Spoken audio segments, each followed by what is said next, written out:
하나님 말씀은 에베소서 4장 11절부터 14절까지 읽겠습니다. 그리스도께서 과연 사도들 혹은 선지자들 혹은 복음 전도자들 혹은 목사들을 곧 교사들로 주셨으니 이는 성도들을 온전하게 하여 집사의 일을 하게 함으로써 그리스도의 몸을 세우려 하심이라.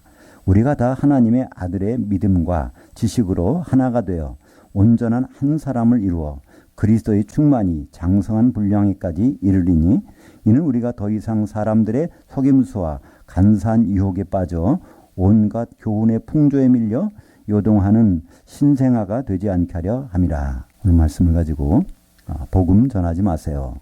성도라면 마땅히 할 일이 있지요. 라는 말씀으로 은혜를 나누겠습니다. 사실 오늘 제목을 이렇게 정하기까지는 고심을 많이 했습니다.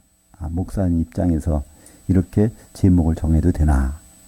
근데 오늘 본문의 내용이 그렇기 때문에 할 수 없이 이렇게 정했습니다. 그래서 성도들이 할 일이 있고 그 성도들이 할 일을 위해서 주신 네 가지 직분들이 있는데 그 직분을 가진 사람들을 통해서 이 성도들이 할 일이 정해지기 때문에 부득이 제목을 복음 전하지 마세요. 성도라면 마땅히 할 일이 있죠. 이렇게 정한 것입니다. 우리 예수 믿으면 보통 천국 간다고 얘기합니다. 죽어서 천국에 가서 쉬고 안 믿으면 지옥 간다. 그러니까 예수 믿어야 된다. 근데 사실 성경에는 그런 말은 없습니다. 성경에 분명합니다. 예수님이 그러시죠. 오른쪽에 있는 강도에게 바로 내가 오늘 나와 함께 낙원에 있으리라. 그래서 예수님은 지금 낙원에 안 계세요. 왜냐하면 부활하셔서 셋째 하늘에 가셨기 때문에. 그러나 예수 그리스도 안에서 죽은 강도는 지금도 낙원에 있을 것입니다. 그러니까 모든 사람은 예수를 믿고 죽게 되면 낙원에 가서 쉬게 됩니다. 그때 그냥 쉬는 것이 아니라 부활을 기다리죠. 왜 부활을 기다릴까요? 예수님 앞에 서서 심판받으려고. 물론 그 심판이라는 것은요, 좋을 수도 있고 나쁠 수도 있어요. 근데 상 받을 수도 있고 벌을 받을 수 있는데 일단 우리는 주님을 만나기 위해서 낙원에서 쉬고 있는 것입니다. 고린도후서 5장 10절에 보면 이는 우리가 다 반드시 그리스도의 심판대 앞에 나타나게 되어 각각 선악간에 그 몸을 통해서 행한 대로 심판을 받으려 함이라. 고린도 전서나 후서나 수신자는 이 성도들입니다. 교회 성도들은 한 사람도 빠짐없이 이 사람이 잘 믿었건 못 믿었건 관계없이 선악간에 바로 그리스도의 심판대 앞에 서서 거기서 심판을 받게 된다는 것입니다. 이것이 낙원에서 대기하고 있는 이유입니다. 근데 여기서 그 몸으로 행한 바라고 한 것은 우리가 각자 이 몸이 아니라 거기 단수거든요. 우리가 이루고 있는 한 몸을 어떻게 했냐에 따라서 심판을 받는데 그 몸은 그리스도의 몸이고 그것은 바로 교회인 것입니다. 그렇다면 천국은 어디 있는 것일까요? 천국은 바로 예수님이 말씀하셨죠. 천국과 하나님 나라는 동의어로 사용됩니다. 예수님이 귀신 들린 자를 고쳐서 병을 낫게 했는데 사람들이 그러죠. 마태복음 12장에 보면 저 사람이 그 바알세불 힘입어서 귀신 쫓은 거다. 그때 예수님이 뭐라고 말씀하시죠? 내가 성령을 힘입어서 귀신 쫓은 것이라면 이미 하나님 나라가 너희에게 임하여 있느니라.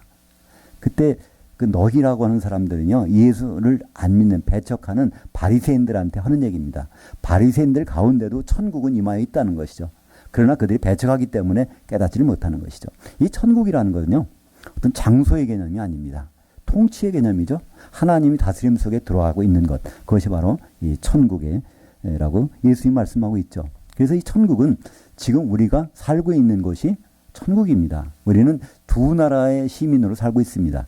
이 세상 나라의 시민으로 살고 있고 또 영적으로 보면 천국의 시민으로 살고 있는 것이죠. 그러면 이 천국에서 뭘 하도록 예수님이 말씀하고 계신가요?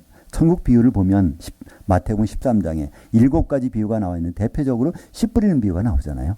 그 씨 뿌리를 뿌려놨는데 그 씨는 누구라고요? 하나님의 아들들을 뿌려놨어요. 성도들을 뿌려놨는데 자고 일어나 보니까 그 가라지가 같이 자라고 있단 말이야. 누가 뿌렸다고요? 마귀가 악한 자가 뿌렸다는 겁니다.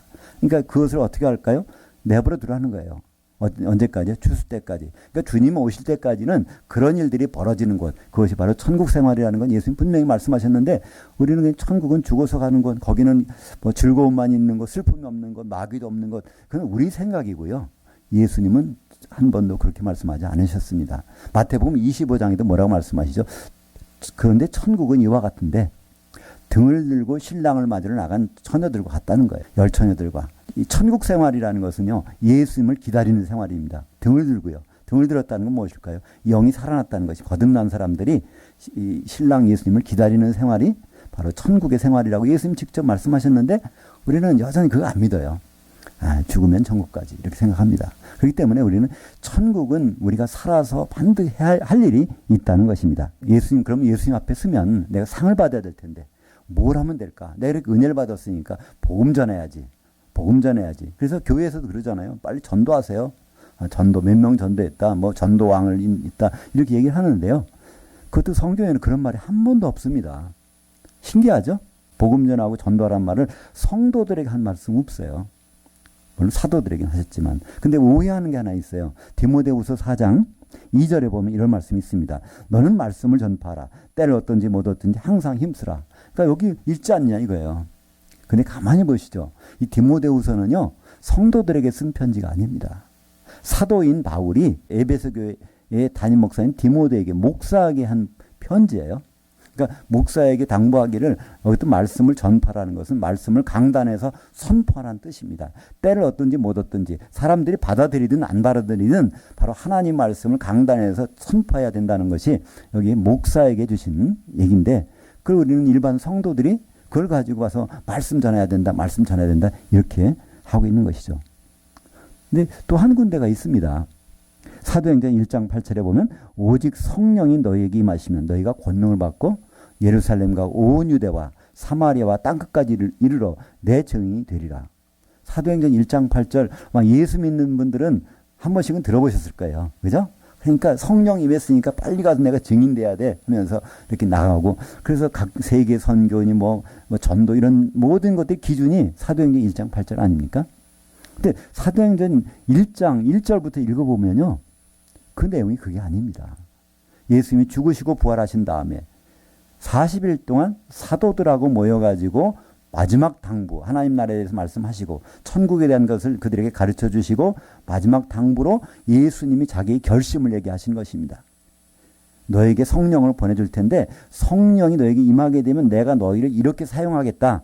그러니까 사도들을 사용하게 되는 그 계획을 말씀하신 것인데, 우리는 사도도 아니면서 성도면서 그것을 사도처럼 받아들여 가지고 막 행동을 하는 것입니다. 그러니까 예수님 입장에서 보면 얼마나 통탄한 일입니까? 그죠? 사도에게 시킨 일인데 성도 할 일을 안 하고 사도 할 일만 하고 다니면요, 성도 할 일은 누가 할까요? 자기 일은 방치하게 되면 그걸 우리는 보통 오지랖이라고 그러죠. 그죠? 오지랖이 넓다 그러는데 막상 자기 할 일을 안 하고 사도들 할 일만 가서 오지랖이 뭔지 아세요? 저도 잘 몰랐는데 사전을 찾아보니까 이 앞치마에다 이렇게 앞단에, 치마 앞단에 이렇게 넓은 단이라고 해요. 그게 너무 넓으면 다 가려가지고 뭘 제대로 할 수가 없다는 거예요. 그게 너무 넓으면. 그러니까 우리가 예수 믿는 분들이 너무 오지랖이 넓어요. 그죠? 그래서 주님은 그렇게 말씀 안 하셨는데 성도들이 그냥 사도들 일을 하려고 많은 일을 하는데, 하나님 입장에서는 그것은 불편한 일이죠. 왜냐하면 정작 될 일을, 마땅히 할 일은 안 하게 되니까 그렇습니다. 그렇다면 예수님이 성도들에게 바라시는, 우리에게 바라시는 본연의 일은 무엇일까요? 그것을 우리가 찾을 수 있는 데가 있습니다. 예수님이 기도한 내용 중에서 가장 심각하게 기도하신 그 내용이 어딜까요? 그것은 바로 겟세마네에서 십자가 지시가 바로 한 대여섯 시간 전에 밤중에 거기서 기도하신 그 내용입니다. 그래서 요한복음 17장에 나와 있어요. 요한복음 17장은 굉장히 깁니다. 그 핵심 구절이 바로 17장 20절과 21절입니다. 그래서 예수님이 이렇게 말씀하세요. 내가 이렇게 기도하고 있는 것, 이렇게 간절히 땀이 핏방울이 되도록 기도하고 있는 그 내용은 요 사람들만 위한 것이 아니라는 겁니다. 근데 그 사람들은 누구죠? 그 사람들은 예수님의 사도들입니다. 이 사람들만 위한 것이 아니요, 이제 이 사람들의 말을 듣고서 나를 향하여 믿게 될 사람들도 위함이니, 바로 이 사도의 말을 듣고 예수 믿게 되는 성도들을 위해서 예수님이 기도하셨다는 거예요. 그럼 성도들이 뭐 되기를 기도하셨을까요? 바로 그들이 바로 우리와 같이 하나가 되기를 기도하신다는 거예요. 그러니까 예수님은 사도들을 세워놓고 기도하시면서 이 사람들의 말을 통해서 예수를 믿게 될 사람들을 위해서 간절히 기도했는데, 그 기도의 내용은 하나가 되는 겁니다. 한 몸이 되는 거예요. 그건 너무나 간절한 기도입니다. 왜 그럴까요? 예수님은 자기의 계획을 알고 계세요. 예수님은요, 결혼식이라는 것을 알고 계세요. 왜, 그러면 신랑으로 바로 오시지 왜 2000년 전에 언제 오셨을까요? 신부 준비하러 오신 거예요. 그분의 피를 흘려야 교회가 되고, 이 교회에서 바로 그분의 신부, 한 몸 된 신부가 나타나기 때문에, 그래서 2000년 전에 잠깐 오셨던 것이거든요. 그래서 이제는 마지막에 사도들에게 자기의 마지막 계획을 밝혀주면서 이제 기도를 하고 있는 것입니다.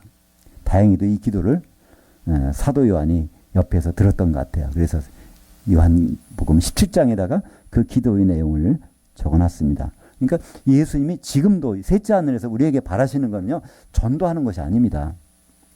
전도는 이미 예수님이 해놓으시겠다는 거예요. 사도행전 1장 8절은 요 사도들을 통해서 땅 끝까지 복음을 선포하시겠다는 거예요.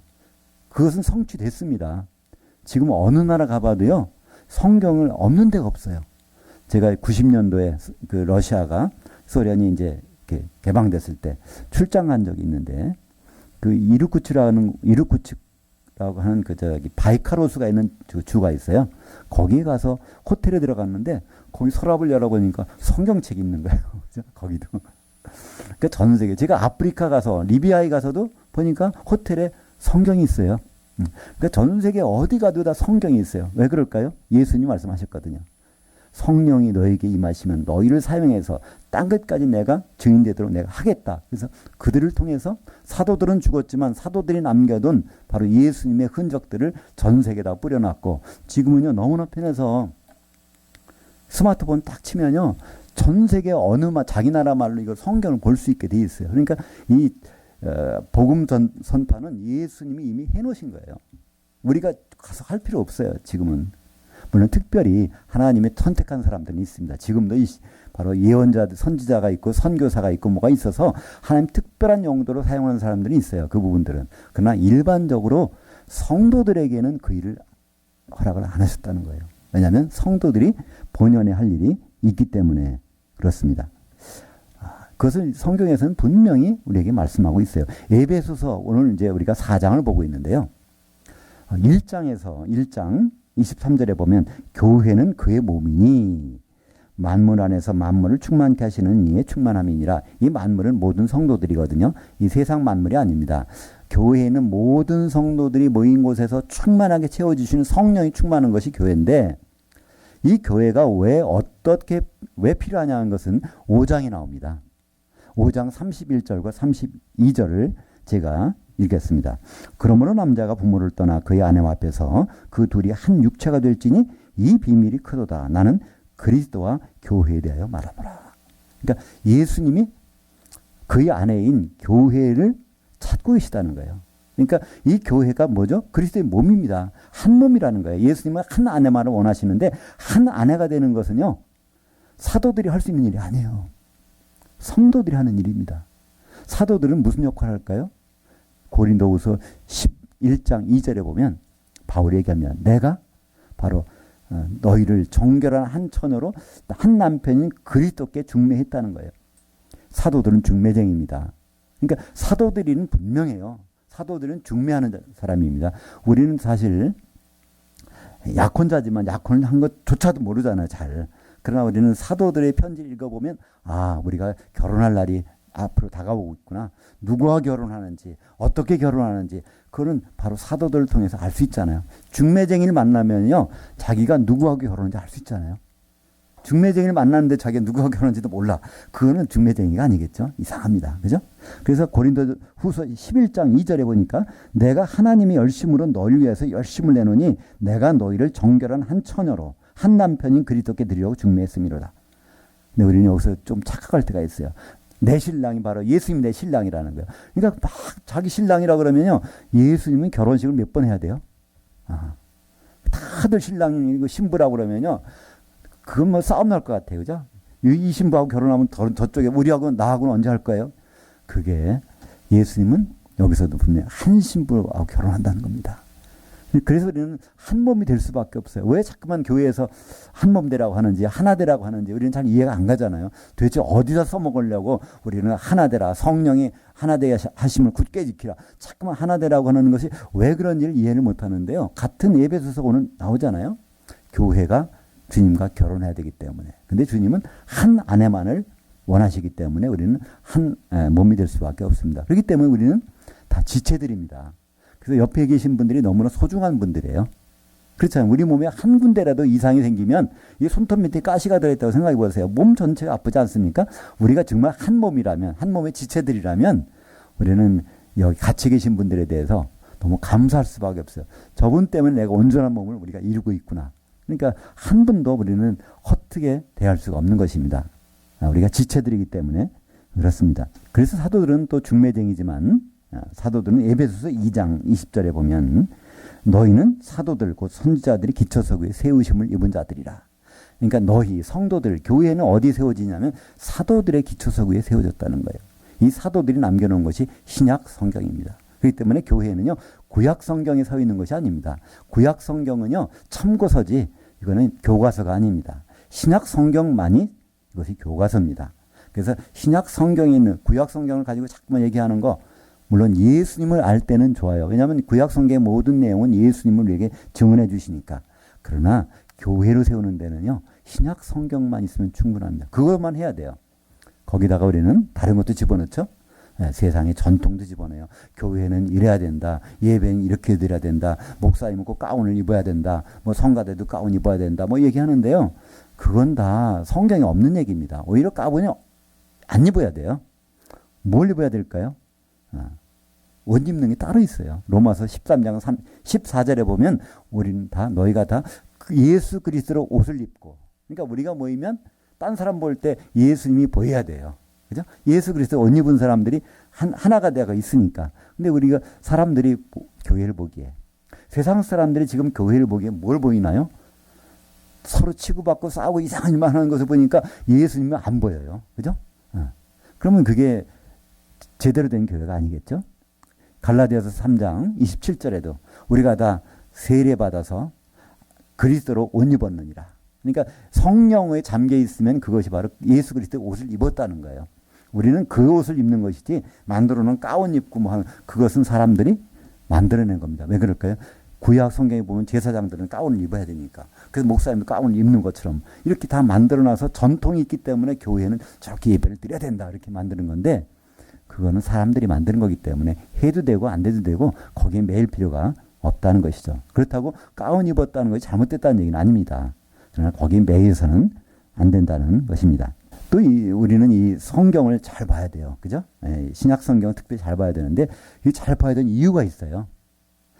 어디 시험을 친다고 한번 생각해 보세요. 예를 들어서 운전면허 시험을 친다고 생각해 보시면요. 가만히 그냥 가서는 그거 떨어집니다. 근데 운전면허 요강이 있어요. 그걸 잘 읽어보면요. 그걸 다 달달달 외우고 가면요. 다 만점 받을 수 있어요. 그죠? 근데 우리도 마찬가지입니다. 우리는 그리스도 심판대 앞에 가서 심판을 받잖아요.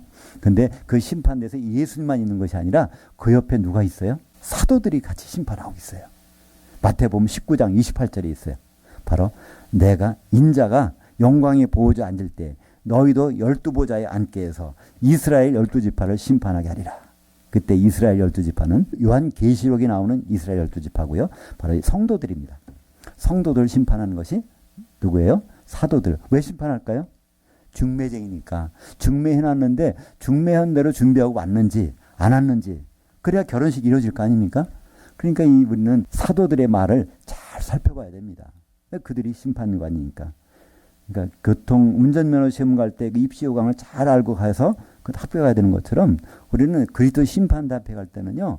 거기에 심판관들인 사도들이 기록한 이 성경책, 신약 성경책을 마태복음 1장 1절부터 요한계시록 22장 21절까지 그거를 제대로 안 읽고 가면요. 거기서 어떻게 봉변을 당할 거예요. 그죠? 심판관한테 전혀 가서 대답도 못할 거잖아요. 전혀. 그래서 우리는 신약 성경을 제대로 읽을 수밖에 없습니다. 다행히도 하나님은 우리 성도들에게 주신 선물이 있습니다. 오늘 본문에 이제 그게 나오는데요. 에베소서 4장 11절에 보면 네 가지 선물 주셨어요. 사도들, 선지자들, 복음 전도자들, 목사들, 곧 교사들. 근데 우리말 번역은 이걸 또 번역을 제대로 못했어요. 그래서 이거를 뭐라고 하죠? 하나님의 주신 오중직이라고 해요. 5가지라고 하는 거예요. 사도, 선지자, 복음 전도자, 목사, 교사 이렇게 합니다. 근데 이건 교사는요 여기에서 나온 그 목적 아닙니다. 주신 것은요 네 가지를 주셨는데 교사는 바로 그걸 설명하는 보어예요. 영어에 보면은 그 보어가 있잖아요. 그래서 헬라어 문법에는요 독특한 것이 있어요. 영어에는 없는, 다른 언어에는 없는 독특한 문법이 있는데 명사와 명사를 연결할 때 앞에 정관사와 붙어서 연결해요. 그러니까 the A and the B 이렇게 뭐 DA겠죠. 발음 되게 잘못했네요. the A and the B가 있는데 그 정관사가 붙어 있으면 하나하나 연결하는 거예요. 그러나 만약에 뒤에 정관사가 빠져버리면 그냥 the A and B 해놓으면요. 뒤에 있는 B는 앞에 것에 보충하는 보어라는 거예요.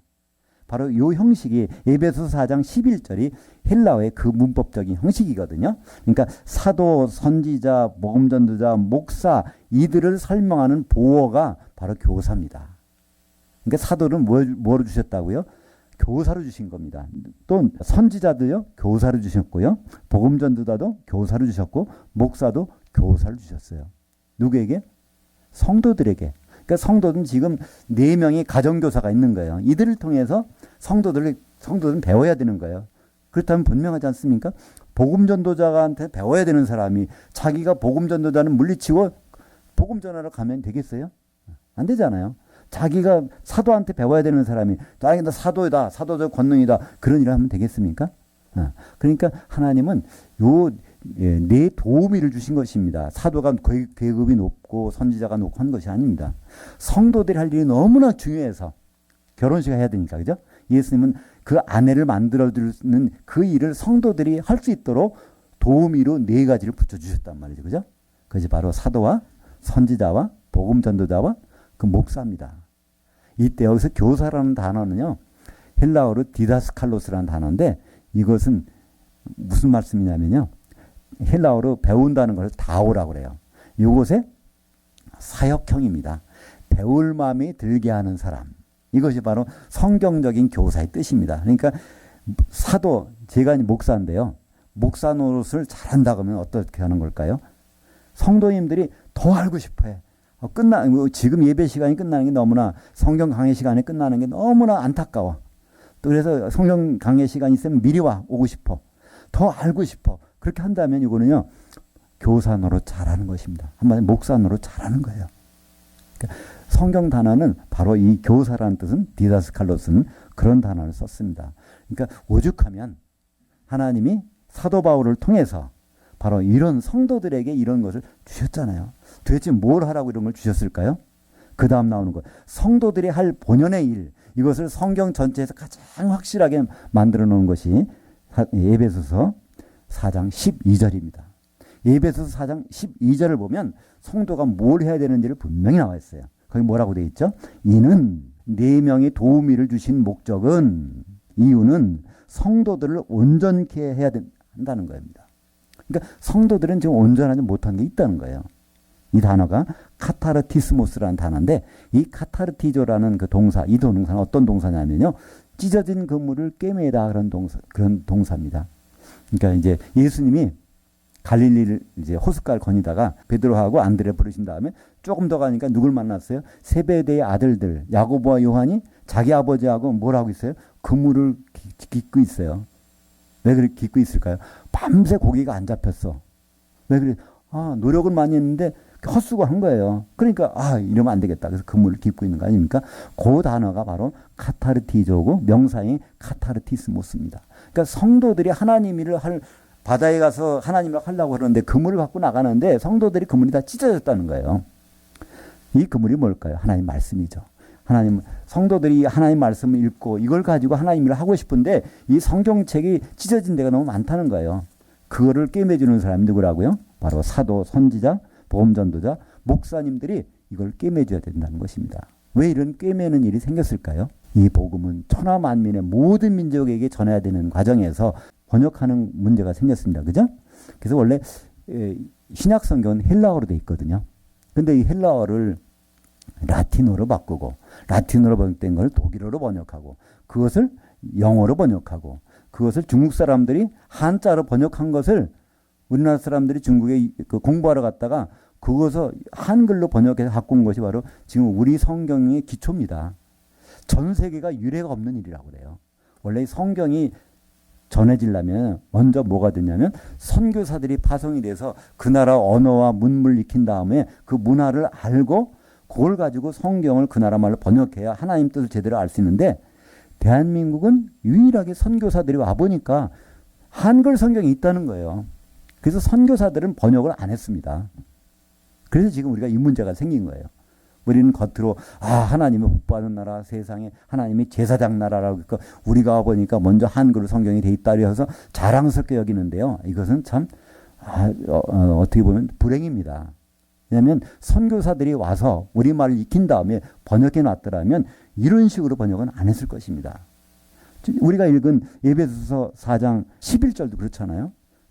하나님이 5개를 주셨다고 생각하잖아요. 사도, 선지자, 복음전도자, 목사, 교사 이렇게 해놨잖아요. 우리말 번역이. 그게 아니라 4가지는 누구라고요? 교사로 주셨다는 걸 설명하고 있는데 번역을 그러니까 이상하게 해놔버린 거예요. 그래서 그 번역이 외국 사람들이 번역이 제대로 됐는지 안 됐는지 모르고 그냥 한글이니까 우리만 이걸 가지고 열심히 하다 보니까 목회, 교회, 오중직 하면서 그냥 특별한 사람들 이렇게 해놔버립니다. 그래서 우리가 너무나 잘못 가고 있는데요. 이것이 한마디로 성도들이 갖고 있는 찢어진 그물입니다. 바로 우리는 이제 이 그물을 깨맬 때예요. 근데 성도들이 깨매는 거예요? 아니요. 깨매주는 사람이 누구예요? 사도는 지금 성경책이죠. 원어 성경이겠죠. 그다음에 선지자, 복음전도자, 목사 이분들이 하나님 뜻을 제대로 해서 성도들에게 일러주면 성도들이 지금처럼 죽으면 천국 가야지 이런 생각 안 한단 말입니다. 그죠? 성도들이 뭐예요? 예수님이 결혼하러 오시니까 우리가 그 준비를 해야지. 이렇게 그걸 가지고 뭘 한다고요? 집사일을 하게 한다는 거예요. 집사라는 것은요. 교회에 일을 하는 겁니다. 교회에 서로 살림을 같이 하는 거예요. 그래서 궁극적으로는 뭐를 한다고요? 뒤에 나오죠? 그리스도의 몸을 세우려 하십니다. 그리스도의 몸, 교회. 교회는 이제 완성되면 예수님의 신부가 되는 것이죠. 그러니까 이 일을 하라고 예수님의 몸을 만들어가라고 성도들에게 줬고 이 성도들에게 4명이 가정교사까지 붙여놨는데 우리는 가정교사 노릇을 하려고 한단 말이죠. 성도들이. 그러니까 가정교사 이분들이 나쁘다는 얘기가 아닙니다. 지금도 하나님은 특별한 사람을 쓰실 수 있어요. 선교사로, 선지자로, 복음전도자로, 특별히 목사로 쓰실 수 있지만 궁극적으로는 그분들을 통해서 성도들이 일을 하게 하는 것. 그것이 하나님의 뜻인 것이죠. 이 성경 번역에서 가장 대표적으로 잘못된 번역 중에 하나가 예수를 믿으라입니다. 예수를 믿으면 구원 얻는다. 근데 원래 성경은요. 예수를 믿으라는 말이 아닙니다. 예수님을 향하여 믿으라는 거예요. 예수님께 붙어서 믿으라는 거예요. 그러니까 한마디로 예수님의 사정이 어떤지, 예수님의 생각이 어떤지, 예수님이 지금 어디 계신지, 예수님이 앞으로 어떻게 할 것인지 예수님 속에 들어가서 그분에 대해서 잘 알고 그리고 믿으라는 겁니다. 근데 우리는 예수 믿으시오 그러니까 예수 믿으면 구원받는데 그러니까 그냥 맞아. 예수님이 십자가에 달리셨대. 그래. 이거 믿는 거예요. 이거 믿으면 아무 소용없어요. 그 대표적인 예가 뭐죠? 10처녀가 다 예수 믿어서 등을 들고 신랑을 기다렸잖아요. 근데 그렇게 간 중에 기름 준비하는 사람은 가서 쫓겨나잖아요. 그런 일이 남한테 벌어지는 것이 아니라 지금 이 시간에 예배를 드리는 우리에게도 그런 일이 나타날 수 있어요. 주님 앞에 서야 되니까. 또 이 시간에 전 세계에서 예배를 드리고 있는 많은 교회 성도들에게도 나타날 수 있어요. 그들이 다 주님을 만날 거거든요. 근데 등을 들고 신랑을 기다리고 그러다가 잠들어서 죽었다가 부활해갖고 주님 만났단 말이죠. 근데 거기서 쫓겨난 사람이 분명히 있어요. 그것은 다른 사람이 말씀한 것이 아니라 예수님이 직접 그분의 입으로 마태복음 25장 1절부터 11절 사이에 다 말씀하셨다니까요. 그 자리에서 그때 가서 기름 구하러 다니는 사람 또 내가 너희를 모르겠다. 참 얼마나 참담한 일입니까? 등을 들고 신랑을 그렇게 기다렸는데 내가 너희를 모르겠다. 이건 참 이게 어디냐면 성경에 기록되어 있다니까요. 마태복음 25장에. 그래서 이런 너무나 이 잘못된 찢어진 그물 가지고 열심히 일해 보세요. 결과물이 뭐가 있는가? 어촌에 가보면 항구에 가보면 대개 아침에 고깃배가 도착하죠. 밤새 고기를 잡고. 왜 그럴까요? 이게 이제 불을 가지고 해야 고기가 모이니까. 그래서 밤새 잡아가지고 이제 모이는데 그때 거기서 빈 그물 갖고 왔다. 고기가 안 잡혔다 그러면요. 당장 수선할 거 아닙니까? 우리는 지금 내가 갖고 있는 그물이 이게 찢어졌는지 안 찢어졌는지 모르고 그걸 가지고 열심히 한다는 거. 그거 한번 생각해 볼 일이잖아요. 물론 성경을 암송하고 성경을 많이 읽고 하는 것도 있지만 그걸 찢어진 그물 가지고 막 노력했을 때 그때 결과물이 하는 주님 앞에 내놓을 것이 과연 있는지 없는지. 이거는 한번 생각해 볼 일입니다. 주님을 만나는 사람이라면 주님을 반드시 만난다면 그분께 내놓을 것이 있어야 되는데 그분께 내놓을 것은 그분이 찾는 거 하나잖아요. 기름이 있느냐 없느냐 그뿐입니다. 그 기름은 뭐죠? 바로 성령이십니다. 성령의 오늘 이제 에베소서 4장 읽지는 않았지만 4장 3절에 보면 평안에 매는 줄로 하나 되려면 줄이 맺어야 돼 있으니까 성령의 하나 되게 하심을 굳게 지키라. 성령이 아니고서는 하나가 되지 않는단 말입니다. 인간의 노력과 지식과 뭐 어떤 연구를 해가지고서는 우리가 한 몸 되지 못한다는 거예요. 그러나 성령이 임하시면 우리는 한 몸이 된다는 것입니다. 구약 때 이스라엘 백성들은요 항상 이 가루를 기름에다가 반죽해서 떡을 해 먹었습니다. 우리는 물에다 반죽하지만요. 성경 속에 있는 이스라엘 민족들은 반드시 기름에다 반죽했죠. 그래서 기름은 용도가 하나 되게 하는 것입니다. 그것은 하나 그림자입니다. 우리는 지금도 성령이 함께하는 것. 그곳에 있으면 기름 주면 저절로 되잖아요. 기름을 가지러 다닐 필요가 없어요. 성령이 오실 만한 길목에 있으면 분명히 오시. 어디가 그 길목이죠? 마태복음 18장 20절에 두세 사람이 내 이름으로 모인 곳에 반드시 거기 있겠다는 거예요. 근데 예수님 그 말씀하시고 가셨어요. 왜 가셨죠? 내 이름으로 성령을 보내신다고 했으니까. 그렇기 때문에 우리는 두세 사람이 예수님의 이름으로 모인 곳에 기름 준비가 되는 거예요. 따로 개인적으로 기름을 얻으려고 다녀봐야 구할 데가 없어요. 세상에 어디도 그런 기름은 없으니까. 그러나 예수 그리스도의 이름으로, 그러니까 우리가 이 자리에서도 예수 그리스도의 이름으로 두세 사람이 모이면 반드시 있겠다는 주님의 약속 때문에 모인 거 아닙니까? 그러니까 여기서 분명히 주님은 와 계실 거예요. 그분은 말을 어기는 분이 아니기 때문에 성경을 일일이 원어를 찾아가지고 이걸 다 그물을 깨워서 하지 않는다고 하더라도 그분이 어떤 고기를 원하신다. 그죠? 그분이 뭐를 하나, 그것만 알면요. 그걸 할 수 있어요. 성경을 다 창세기부터 요한계시록까지 이거를 다 안 해도 그분의 뜻이 무엇인지를 알면 그분의 뜻은 간단합니다. 이제 앞으로 자기 아들을 보내셔서 결혼시키려고 할 거예요.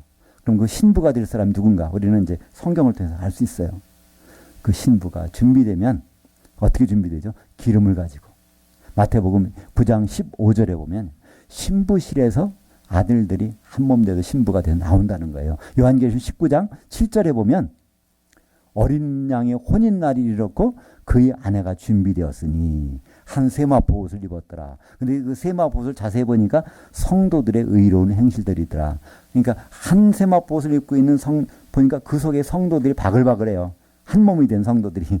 그것이 바로 결혼식 때 성령 안에서 이루어지는 일입니다. 우리가 사도들의 일도 중요하고 목사님들 일도 중요하고 선교사도 다 중요해요. 근데 왜 선교를 합니까? 왜 목사님들이 일을 하시죠? 그건 본질이 아니에요. 성도들로 하여금 신부되기 위해서, 그죠? 성도들로 하여금 새 예루살렘을 건축하기 위해서 그런 일들이 필요한 것입니다. 우리는 많은 종교적인 행사도 있고 직분도 있지만요. 가장 귀한 직분은 성도라는 직분입니다. 성도는 교회에서 낮은 직분이 아니에요. 우리 그러잖아요. 교회 가면 저분이 권사님이시래. 저분이 안수 집사님이래. 저분이 장로님이래. 어떤 분은 장례식 갔더니 딱 성도 누구누구 하면 이 사람은 별 관계가 없나 봐. 제일 하대를 받는 걸 생각하는데요. 그렇지 않습니다. 요한계시록에 보면요. 사도와 성도만 나와요. 성도들이, 왜냐하면 성도들이 한 몸 된 것이 예수님과 결혼할 당사자이기 때문에 그렇습니다. 바로 우리는 복음 전하는 일 예수님께서 알아서 하신다고 했어요. 그래서 지금 다 어디 가도 그것은 다 돼 있습니다. 그것이 시원찮고 하찮은 일이 절대로 아니에요. 복음 전하는 일은요. 너무나 귀한 일이에요. 그러나 성도들에게는 그거 대신에 할 일이 있다는 것입니다. 그 할 일은 오늘 말씀 통해서 분명히 알아요. 성도들에게 어떤 도우미가 있죠? 사도라는 도우미도 있고요. 선지자라는 도우미도 있고요. 복음 전도자라는 도우미도 있고요. 그 다음에 목사라는 도우미가 주어졌어요. 그러면 우리는 목사가 되려고 노력하지 말고 사도가 되려고 노력하지 말고 복음 전도자, 선지자가 되려고 노력하지 말고 바로 그들을 통해서 하나님 뜻을 배워서 이제 예수님의 신부로 준비되는 것. 그것이 바로 하나님이 이 시간에 우리 성도님들에게 바라는 바가 아닐까요? 이해가 되시죠? 왜 복음 전하지 말라고 제목이 됐는지. 그것은 복음 전하는 게 나쁘다는 뜻이 아닙니다. 주님이 우리에게 바라시는 뜻이기 때문에 그렇습니다. 기도하겠습니다. 하나님 아버지 참 감사합니다.